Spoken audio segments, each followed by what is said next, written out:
Salam, hər vaxtınız xeyir. Bugün diqqət mərkəzimizdə Okean Otayında ABŞ Demokratlar Partiyasında baş verən dərin ideoloji böhran və daxili siyasi çəkişmələrdir.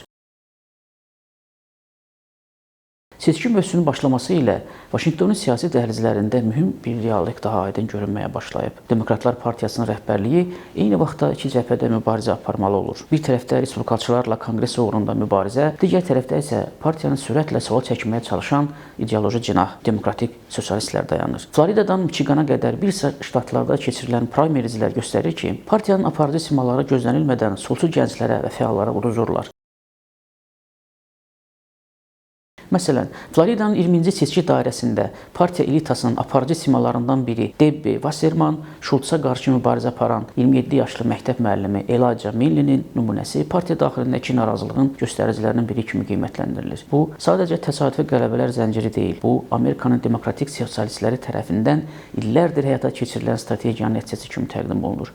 Təşkilat birbaşa respublikaçılarla mübarizə aparmaq əvəzinə demokratların güclü olduğu dairələrdə partiya aparatının nümayəndələrini hədəfə alır və onları siyasi səhnədən sıxışdırmağa çalışır.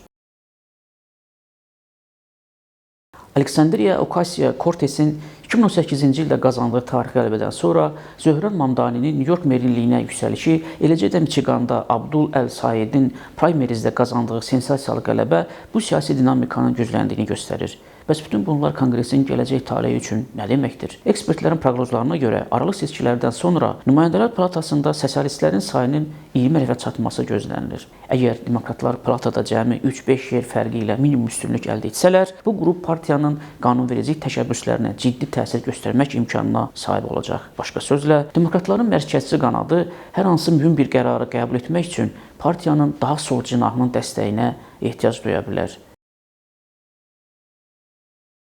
Bu vəziyyət partiyanın yuxarı eşelonlarında artıq ciddi narahatlıq yaradır. Hətta Senatda demokratların liderlərindən biri olan Chuck Schumer kimi nüfuzlu fiqurların gələcək siyasi mövqeyi də müzakirə mövzusuna çevrilib. Bir sözlə, baş verənlər sadəcə ayrı-ayrı primaries yarışları deyil. Bu proses Amerikanın iki əsas siyasi partiyasından birinin ideoloji simasını dəyişdirə biləcək daha geniş transformasiyanın əlaməti kimi qiymətləndirilir. Demokratlar Partiyası mərkəzdən sola doğru sürüşdükcə, Vaşinqtonda siyasi kompromis imkanlarının azalması və partiya daxili fikir ayrılıqlarının daha da dərinləşməsi ehtimalı artır.